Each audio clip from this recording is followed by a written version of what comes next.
by any number, it is an unprecedented number of election officials that are leaving the profession.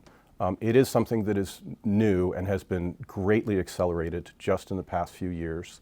And it is a concern. For me, the greatest concern is that the departure of experienced officials creates vulnerability for how the public is going to perceive elections at exactly the same time that the information environment has just been absolutely poisoned by a lot of baseless and unfounded claims, because when you do have the added risk and vulnerability of election officials that might make completely honest mistakes, and whether people realize it or not, I mean, for the past many decades, mistakes happen in elections all the time, and they're not earth-shaking, and they don't lead to the end of the world, and they don't rock our democracy.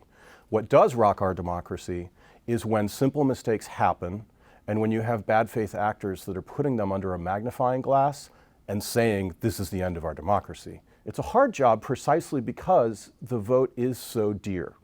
And it's because the vote is so dear that every single T has to be crossed, every single I has to be dotted, and everything has to be absolutely double and triple checked.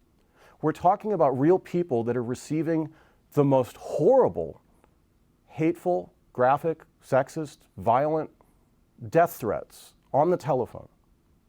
And this is what has happened in the United States of America, where our proud tradition has been. We are a democracy. It's critically important that the Department of Justice and the federal government have the back of those people. We need strong laws that say, if you do that sort of thing, if you threaten an election official and you threaten them with bodily harm or death, we will find you and you will pay the consequences for that. You can get the best training for how everything works on a happy path when things go as they're expected. It's only those real old guard experts that have had to be through the trenches and you have to deal with the unanticipated. That's also how they learn.